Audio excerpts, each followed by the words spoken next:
Simple, but extremely impactful, I think is the best way that I can describe My Clueless First Friend, a series that is airing in the spring 2023 anime season. Honestly, when I seen the show and the previews for this series, I wasn't really going to go into expecting much. It just seemed like it was a very simple but cute concept, but honestly, it's kind of addicting with how silly its premise really plays out. This idea of, yes, a clueless first friend and somebody that is extremely bullied in her school, and how this guy perceives everything differently than what most people want him to perceive it. But this is my first impressions of the first 3 episodes of My Clueless First Friend, so let's jump right into it. My Clueless First Friend opens up with this boy that is now transferring to this new school, and when he arrives there, he quickly finds out that all the kids of this school seem to like to tease this one girl, Nishimura. Well, not necessarily tease, but pretty much bully. Nishimura has a certain look in her eyes, and everybody is pretty much honed in on her, calling her the Grim Reaper, and saying that she'll curse you if you get too close to her. If she touches things, she curses those things, so don't touch anything that she touches. She's pretty much isolated in that regard, because if you even talk to her, or if she touches you, everybody's gonna start teasing you as well. Well, Takada, this new transfer student, doesn't see things the same way that everybody else does. Instead, he sees her as extremely cool. Oh my gosh, you're a Grim Reaper? You're a Shinigami? Oh my gosh, that's so cool. What, you touch things and it curses things? That's amazing. I wish I could do that. If you touch me, I could become cursed too? That's amazing. That's so cool. That's Takada. As the title leads you to believe, he is the most clueless first friend you could possibly have, as he sees pretty much everything that everybody claims is bad as cool and something that he wants to be a part of. So what kind of comes from this is that he's stuck on Nishimura and he won't leave her side, and she keeps telling him, please, you shouldn't follow me, you shouldn't be near me, you shouldn't talk to me. If you do, everybody's gonna start bullying you too. And they try to. They see Takada near Nishimura and they immediately start making fun of him, but he just kind of fires back with, that's really cool. I could become cursed. That's awesome. As all the kids stand by and they yell barrier because they're trying to create this fake barrier to protect themselves from this curse to, again, bully Nishimura, Takada goes, holy crap, everybody in the school can use barriers? That's amazing. I want to learn how to make barriers. He is very, very innocent. He is a very innocent, pure boy. And anything that anybody tries to throw at him, he somehow just cleverly kind of fires back at him. And that's kind of where we're going to get into with overall my enjoyment of this series so far. Like I said with the very beginning of this video, this is an extremely simple show. I'm not going to go out and sell anybody that this show is doing something incredible. But what's in there is heart. What's in there is impact. Obviously, everybody has sort of experienced bullying in some certain way, whether it's from school, work, something. Somebody doesn't like you, and thus they'll label you and try to demean you and make themselves above you. That's just, unfortunately, human nature. And so, yes, with this simple concept of this girl being bullied, your heart breaks for her, especially since it's voiced by Konomi Kohara, which, of course, is the voice for Roxy, which I adore. I love her seiyuu. I love Nishimura's seiyuu. And so that kind of adds a little bit of element of heartbreak for me, as hearing Roxy upset. It's obviously something that a lot of people can relate to. Your heart breaks for Nishimura and what she's kind of going through. How everybody has sort of created this facade around her to essentially become the beating post. We all feel better and more dominant because we can show how this person is lower than us. But Takada is cleverly kind of created as this equal. He's so not following everybody else's process here that it breaks everybody. There's one pinnacle scene, I think it's in the 2nd episode, that really encompasses this whole show so far. And it's this idea that at some point he wants to walk home with Nishimura, and she's like, no, you really shouldn't walk home from me. The people are going to say things. And sure enough, one of the more popular boys, Kitagawa, comes up and says, Takada, I want you to join our group. You're new here. Join us. You could become a part of the Scorpion Gang or something like that. Become part of us. Don't follow her. Be our friend. And the way he does that, obviously, is belittling Nishimura. But Takada is genius and the perfect foil in the idea that the moment that he's like, don't go near her. She's bad. She's a curse. She'll curse you. Come join us instead. What Takada does is throws back their words against them. You keep saying that she's a Grim Reaper. You keep saying that she's special because she has this curse. She's interesting. She's fun. You're normal. Why would I come with you when you're normal? And so Kitagawa slips up. Ishimura's normal too. What are you talking about? She's a normal human too. It catches him. Wait, now you're saying that Nishimura's normal? Did you hear that, Nishimura? You're normal. It's like it completely breaks them because, again, everybody knows it's a lie. Everybody knows that Nishimura is not a Grim Reaper. Everybody knows that she can't curse people. They just do it to belittle her, to make her the beating post. And so Takada is the perfect foil in the idea that he believes it. He believes that she's cursed, and he likes it. And so everybody thinks he's crazy because he actually is going along with the lie they've all been telling. Now, it's not quite yet the fix.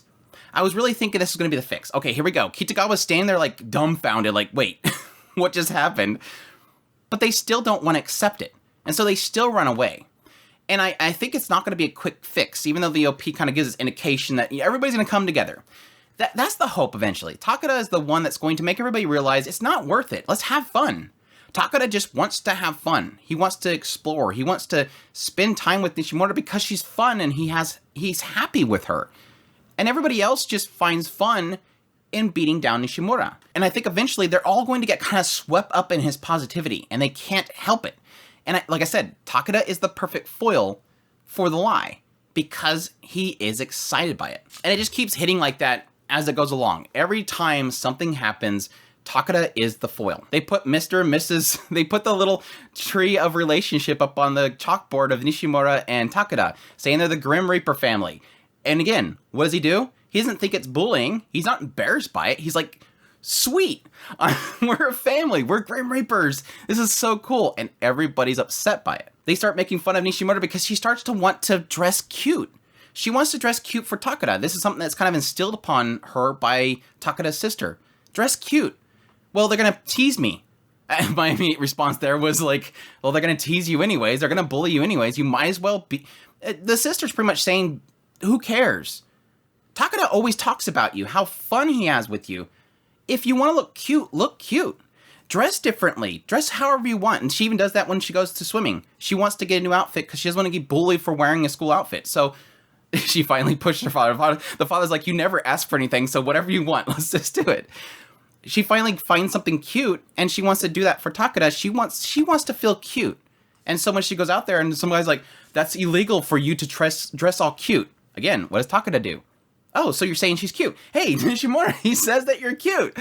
Again, he's the perfect foil, and it's so heartwarming. And I could just go on and on. I love the scene with his sister when he first brings her in there, and of course his sister immediately thinks that they're having a relationship, and Nishimura's over there blushing the whole time, and Takada has to blurt out, yeah, I like her. Whenever I touch her, she curses me. And the sister's like, take that back. You can't say that about a girl. Nishimura knows what he's talking about. It's super cute. I love all these little scenes.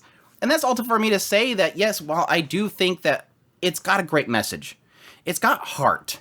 You feel for Nishimura, and you're kind of happy that Takada can throw this stuff back in people's faces. And I think the writer's really clever at doing that. I think the writer's really good at throwing these things back in people's faces. The writer is so clever in Takada. But at the same time, I do admit that it's kind of a simple concept. We're not digging into great territories here. Like I said at the very beginning, it's simple but impactful. And I think that a lot of people can find a lot of heart in these characters and a lot of awe moments, a lot of sweet moments, because it's kind of filled with it. Now, the big curious thing that I have is something that the PV sort of hinted at me. The PV was sort of gave me the indication that there's probably going to be a deeper sort of aspect of loss in here. The concept of a Grim Reaper. What is a Grim Reaper? What is the Shinigami? It is this person that kind of brings people from life to death. And I'm wondering, because they haven't shown Takada's family yet, and the assumption is that Nishimura's mother's dead because the only one that we're seeing is her father. I'm wondering if at some point Takada's going to, because I haven't seen the presence of Takada's family, I'm wondering if one of his parents is dead, and he thinks that Nishimura has the power to bestow upon him to be a Shinigami to bring them back. One shot in the PV shows a graveyard, and I'm curious if that's going to be a thing that's going to be presented eventually. And I think that'll be like I don't think they're going to stick on it. So far, the show hasn't shown me that it's wanting to stick into heavier subjects. Even the bullying, they're not really sticking in it. They're not really getting you in there and feeling a lot of pain. It's presented, and you can feel it, but it's not dwelling in it. You're not getting 10 minutes of nothing but Nishimura experiencing hard times. She'll talk by herself about how she hasn't talked to anybody in a while all day, and it's like, oh wait, that's normal for me. It's normal that I don't talk to people. How she always has to lie to her father to say that she's having a great time at school, and then eventually now she doesn't have to lie anymore. She's actually having fun with school. And it's all thanks to him. The habits that she once had, she no longer has to have. She no longer has to hide what she's planning for summer because he's not going to laugh at her. It's very simple. It's showing you what is happening, and then it brightens it up with Takada. But it could get into a stomach blow at some point with these feelings of loss and what Takada's expectation is for Nishimura and what she can do. But we'll have to wait and see. But so far, I'm really loving it. The style, here's the question mark. I like the unique style that it has. It has a very Guigui no Kitaro type of old style anime to it. The characters, faces, and everything looks very older style anime. But I will say that this is not, Studio Signposts, they're not really doing much incredible stuff with this show. It's very simple in animation and style. There's a lot of times where the characters' designs themselves don't get wonky per se, but they are a little bit off. So about the only unfortunate thing about this show is that it's not really showing much, and it's not doing a really incredible job presenting the show. It is enough that I enjoy it, but at the same time, there is a side of me that kind of wishes they would put a little more effort into it. Stop relying so much on having like these massively close-up shots of characters. I love it whenever it's Nishimura because it's showing her being embarrassed or something like that and hiding her eyes. But they're not doing a good job of getting expression through facial expressions, just blushes and eye covering. So my only other criticism I would give the show besides its simplicity would probably be they didn't really put too much effort into the animation. But yeah, with all that said, I think it's a really good show. If you're looking for just a heartwarming show about bullying and just overcoming that with this pure positivity, I think it's worth a watch. But at the same time, like I will say, it's simple. It's a little bit repetitive, and I don't know the show's going to do anything spectacular. But we'll see. Maybe it might blow me away later down the road, and I can let you guys know if this didn't sell you on it. But that's my thoughts on my Clueless First Friend. I hope you guys enjoyed this video as always. If you did, make sure to hit that like button down below. Comment. Let me know what's thought of the series if you're going to be checking it out. Additionally, if you're new to this channel, make sure to hit that subscribe button so you get all my content. I do news, reviews, first impressions, top list. If it's anime, it's pretty much here. Additionally, if you want to support the channel more, I have a Patreon link, a tips link, and a super thanks button down below. It's your guys' support that keeps us going, and I really appreciate it. With all that said, y'all take care.